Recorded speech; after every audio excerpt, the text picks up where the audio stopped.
अपने बेटे विनय के लिए रिश्ता आया है। सुमित्रा जीजी की जेठानी है ना, उसी की बेटी है। दोनों की जोड़ी बहुत अच्छी रहेगी। निहारिका जी खुश होते हुए अपने पति से बोलती हैं। हाँ वो तो ठीक है, पर अपने विनय का तो छोटा सा ही व्यापार है, कमाई भी इतनी ज़्यादा नहीं है। और सुमित्रा की जेठानी का घर तो बहुत बड़ा है, वो तो अमीर घर से हैं। इस तरह का मेल नहीं हो पाएगा। वो लड़की इस घर में नहीं रह पाएगी। बड़े घर की लड़कियों के खर्चे भी बड़े होते हैं। तुम इस रिश्ते के लिए मना कर दो। मनोज जी ने बड़ी सहजता से अपनी पत्नी से कहा। अरे ऐसे कैसे मना कर दूं? उन्हें सब पता है, तभी तो उनका रिश्ता आया है। और हमारे विनय में कमी क्या है? कुछ भी तो नहीं। ना गलत लोगों की संगत में है, ना ही कुछ खाता पीता है। कोई धूम्रपान की भी आदत नहीं है और बिल्कुल राजकुमार सा लगता है। सजीला, मनोहर, गठीला बदन है। इस पर तो कोई भी लड़की फिदा हो सकती है। सुमित्रा जीजी ने सब कुछ उनको बता रखा है विनय के बारे में और हम लोगों के घर के बारे में भी। तो क्यों मना कर दूं?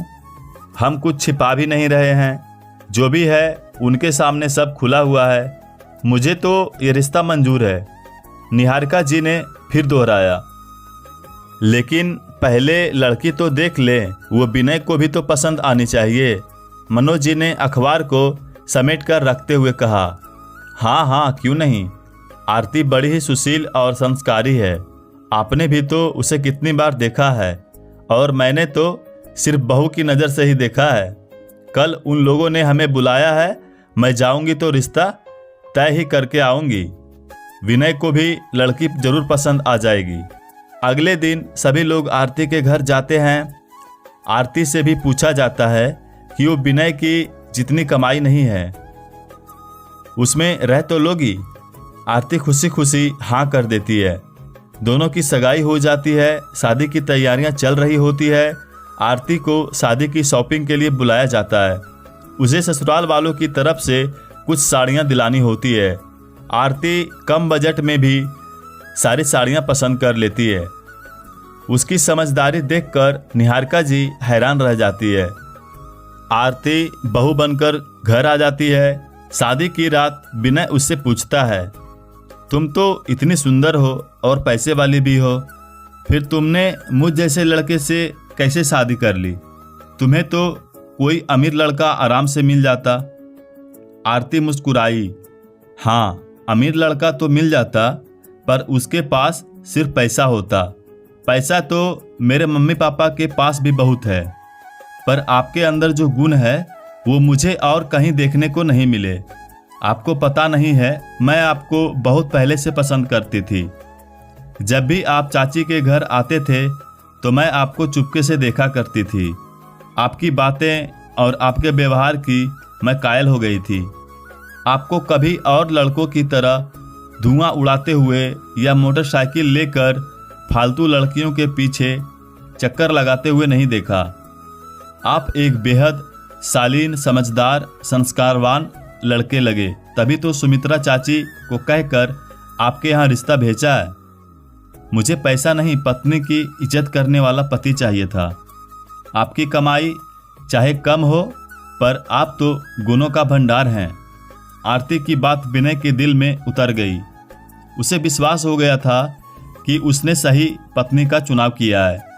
आरती घर को पूरी तरह से अपना लेती है और उधर विनय व्यापार चलाने के लिए संघर्षरत रहता है।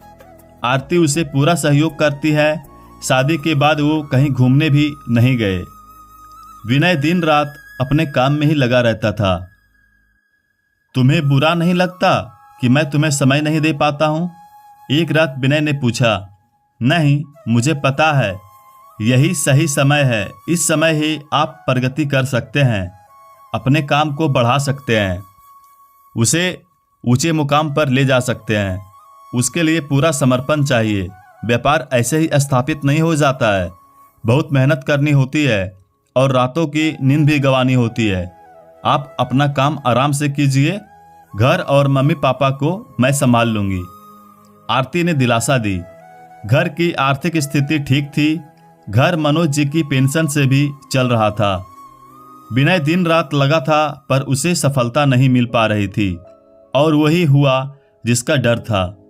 उसने ग्राहकों से पैसे ले लिए थे और उन्हें माल नहीं भेज पाया था। कंपनी से आगे से भी माल नहीं आया था और सबके पैसे उसे लौटाने थे, पर माल मंगवाने में और बुकिंग में सारा पैसा चला गया था। ग्राहकों ने हमला कर दिया, मारपीट में ऑफिस को भी नुकसान पहुंचा था। निहारिका जी और मनोज जी अपने बेटे का हाल देखकर दुखी हो गए, पर आरती ने धैर्य रखा और विनय की पूरी देखभाल की। उसे शारीरिक और मानसिक रूप से फिर से खड़ा किया और फिर से नया व्यापार खड़ा करने को तैयार किया। पर निहारिका जी घबरा रही थी। बहू फिर से सब कुछ शुरू करना आसान नहीं होगा। मम्मी, सब आसान है अगर इंसान ठान ले तो मुझे पूरा भरोसा है विनय इस बार जरूर सफल होंगे। विनय, मैं भी पढ़ी लिखी हूँ, मैं भी कोई नौकरी कर लूँगी। आप अपने व्यापार पर पूरा ध्यान दीजिए। तब तक घर चलाने की जिम्मेदारी मैं लेती हूँ, क्योंकि पापा की पेंशन से पूरी नहीं हो पाएगी। अब गुड़िया भी है और बाकी खर्चे भी लगे रहते हैं। आरती ने सबको विश्वास दिलाया और नौकरी ढूंढनी शुरू कर दी। निहारिका जी ने एक दिन कहा, बहू, तुम अपने मायके वालों से भी मदद ले सकती हो। नहीं मम्मी जी, मायके वाले कितने दिन मदद करेंगे? उन्होंने शादी में जो किया था उसे हम विनय के बिजनेस को फिर से खड़ा करने में लगा देंगे और बार बार मायके से मदद मांगने में मेरे पति का आत्मसम्मान आहत होगा। मैं अपने पति का मान नहीं घटा सकती हूँ। मेरे मम्मी पापा ने मुझे इतना तो शिक्षित किया है कि मैं अपने और अपने पति का मान बचा सकूं। मैंने एक स्कूल में बात कर ली है, उस पैसे से घर में कुछ तो मदद मिल ही जाएगी। सुबह का काम मैं करके चली जाऊंगी, बाकी गुड़िया को संभालने की जिम्मेदारी आपकी होगी। अपनी बहू के मुंह से ये बात सुनकर निहारिका जी को बहुत ही अच्छा लगा कि उनकी बहू कितनी समझदार हैं। दूसरे दिन से आरती नौकरी पर जाने लगी। वो जितना हो सकता था सुबह का काम करके जाती और बाकी आकर निपटा देती। उसे काम करते देख आरती की मम्मी का फोन आया। समधन जी, हमें बताया नहीं और आप आरती से नौकरी करवा रहे हैं। आपको जितने पैसे चाहिए थे हमसे ले लेते, पर हमारी बेटी कितनी परेशान हो रही है। हमने तो मना किया था, ये घर तेरे काबिल नहीं है, पर आरती ही जिद पर अड़ी रही कि उसे विनय से ही शादी करनी है। निहारिका जी कुछ नहीं बोली और अपनी सास का उतरा चेहरा देखकर आरती सब समझ गई। उसने अपनी सास से फोन लेकर कहा, मम्मी आप परेशान मत हो, आज नहीं तो कल इनका व्यापार फिर से जम जाएगा और नौकरी में अपनी मर्जी से कर रही हूँ। मुझे पता है आपके पास बहुत पैसा है, पर मैं जरा से पैसों के लिए अपने पति के स्वाभिमान को ठेस नहीं पहुँचाना चाहती। मम्मी आप तो बस बहुत सारा आशीर्वाद दीजिए कि बहुत जल्दी सब ठीक हो जाए। आरती बेटी, मुझे तुझ पर बहुत गर्व है। तू सच में घर की लक्ष्मी है जो घर को चला रही है। मेरा आशीर्वाद सदैव तेरे साथ है। विनय जी को जल्द ही सफलता मिलेगी। इधर विनय घर और बाहर की चिंता छोड़कर अपने व्यापार पर ध्यान देने लगा। व्यापार के कारण विनय को एक शहर से दूसरे शहर भी जाना पड़ता था। विनय धीरे धीरे अपने पांव जमा ही रहे थे और वो एक दिन शहर से बाहर गए हुए थे। पीछे से मनोज जी की तबीयत अचानक खराब हो गई। आरती ने जल्द ही उन्हें अस्पताल में भर्ती करवा दिया और विनय को ना बताने का फैसला लिया। बहू, बेटे को बाप की बीमारी के बारे में बताना तो चाहिए। एक ही बेटा है हमारा। हाँ मम्मी, आपका एक ही बेटा है, पर आप चिंता मत कीजिए। पापा को कोई गंभीर बीमारी नहीं है, कमजोरी है तो 1-2 दिन में ठीक हो जाएगी। वो बहुत ज़रूरी मीटिंग से शहर से बाहर गए हैं। अगर उन्हें फ़ोन पर बताया तो वो चिंता करेंगे और काम पर ध्यान नहीं दे पाएंगे। इधर पापा के पास तो हम हैं, पर वो तो वहाँ अकेले हैं। बस 2 दिन की ही बात है, वो आ जाएंगे। वैसे जब तक वो नहीं आए तब तक आप मुझे अपना बेटा समझ सकती हैं। मैं पापा को कोई तकलीफ नहीं होने दूंगी। अपनी बहू के मुंह से ये सुनकर निहारिका जी ईश्वर को धन्यवाद देने लगी कि आखिर किस जन्म में अच्छे कर्म किए थे जो इतनी गुणी और समझदार बहू मिली। हाँ आरती, तू हमारा बेटा ही तो है जो घर चला रही है, घर बाहर की जिम्मेदारी निभा रही है, परिवार का इतना सहयोग कर रही है। तूने तो हमारी हर परेशानी हल कर दी है। तू तो बेटे का हर फर्ज निभा रही है। 2 दिन बाद मनोज जी को अस्पताल से छुट्टी मिल गई। विनय भी घर आ चुके थे। वो बहुत खुश थे। दूसरे शहर जिस शख्स से मीटिंग करने गए थे उसने उन्हें बहुत बड़ा ऑर्डर दिया है। अगर ये ऑर्डर समय पर पूरा कर दिया तो आगे भी ऑर्डर मिलेंगे और इसका व्यापार चल निकलेगा। वो सीधे मंदिर गया और फिर घर पर प्रसाद लेकर आया।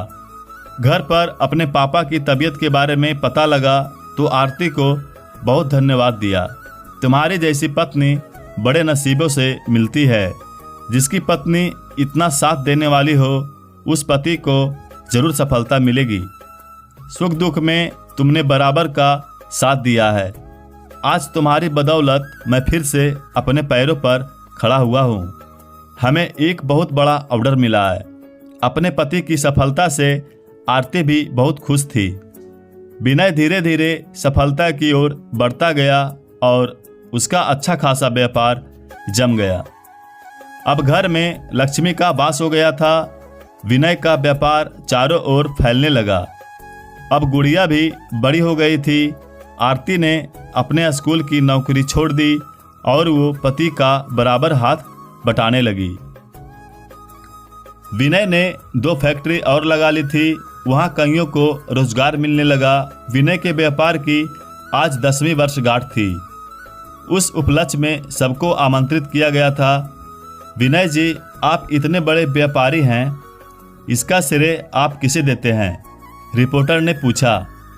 मैं बड़ा खुशनसीब हूँ जो मुझे अपने माता पिता का आशीर्वाद मिला। मैं उनकी ही छत्र छाया में रह रहा हूँ।